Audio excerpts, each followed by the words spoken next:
Multi vendor system కింద సేకరిస్తుంది.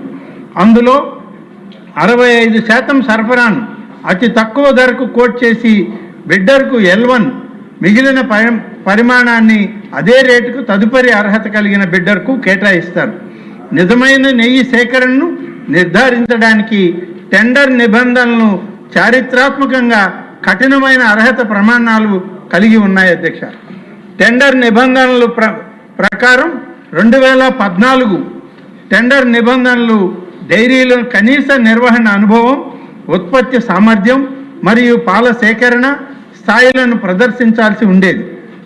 2018లో నాణ్యతా ప్రమాణాలను పాటిస్తూనే ప్రాంతీయ భాగస్వామ్యాన్ని ప్రోత్సహించడానికి జాతీయ మరియు ఆంధ్రప్రదేశ్ డైరీల కోసం ప్రత్యేక విభాగాలను ప్రవేశపెట్టారు. తగిన మౌలిక సదుపాయాలు ఉన్న స్థాపించబడిన డైరీలు మాత్రమే పాల్గొనేలా ఈ నిబంధనలను నిర్ధారించాయి. 2019లో నెయ్యి వినియోగం పెరగడం మరియు నిపుణుల కమిటీ సిఫార్సుల ఆధారంగా టర్నోవర్ అవసరాలు, పాల సేకరణ ప్రమాణాలు మరియు ఉత్పత్తి సామర్థ్య పరిమితులను పెంచడం ద్వారా టెండర్ నిబంధనలను బలోపేతం చేశారు. ఈ బలోపేతం పాలు, కొవ్వు మార్పిడి నిష్పత్తులు మరియు అంచనా వేసిన వినియోగానికి సంబంధించిన సాంకేతిక కారణాల ద్వారా మద్దతు ఇవ్వబడింది. తద్వారా సేకరణ నిబంధనలను వాస్తవ పరిస్థితులకు అనుగుణంగా మార్చారు. 2020 టెండర్ల నిబంధనల సడలింపు అధ్యక్ష.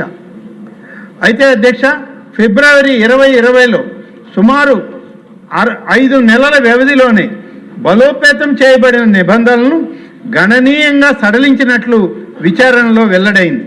నిర్వహణ అనుభవం అవసరాన్ని 3 సంవత్సరాల నుండి 1 సంవత్సరానికి తగ్గించారు అధ్యక్ష. వార్షిక టర్నోవర్ అవసరాన్ని తగ్గించారు. ఆవు పాల కొవ్వు ఉత్పత్తి ప్రమాణాలను తగ్గించారు మరియు తప్పనిసరి పాల సేకరణ నిబంధనలను తొలగించారు.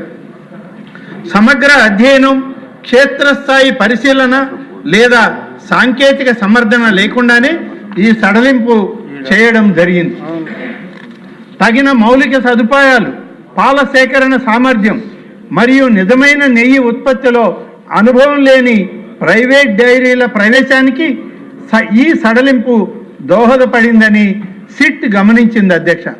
Measures Bhole Baba organic dairy milk private limited, messrs Shri Vaishnavi dairy specialities private limited మరియు ఇతర నిందితుల డైరీలు టీటీడీ టెండర్లకు ప్రాప్తి పొంది తక్కువ ధరలను కోట్ చేయడం ప్రారంభించాయి. భాగస్వామ్యాన్ని పెంచడం లక్ష్యంగా పేర్కొన్నప్పటికీ బిడ్డర్ల సంఖ్య గణనీయంగా పెరగలేదు. ఈ సడలింపు కొన్ని నిర్దిష్ట సరఫరాదారులకు మాత్రమే అసమానంగా ప్రయోజనం చేకూర్చిందని సూచిస్తూ ఉంది. 2024 టెండర్ మరియు ధరల ఆందోళనలో టీటీడీ మార్చి 12, 2024న 10 లక్షల కిలోల ఆవు నెయ్యి సరఫరా కోసం ఈ టెండర్ ఆహ్వానించిందని, మరి 8, 5, 2024న టెండర్ను ఖరారు చేస్తూ messrs AR dairy food private లిమిటెడ్కు కిలోకు 319.80 రూపాయల చొప్పున సరఫరాను కేటాయించినట్లు విచారణలో మరిన్ని వివరాలు వెల్లడయ్యాయి అధ్యక్ష. కోట్ చేసిన ధర నిజమైన ఆవు నెయ్యి సరఫరాకు ప్రాథమికంగా అసాధ్యమని పరిగణించబడింది. ఇది నాణ్యతపై ఆందోళన పెంచింది. ప్రయోగశాల ఫలితాలు మరియు కల్తీ గుర్తింపు.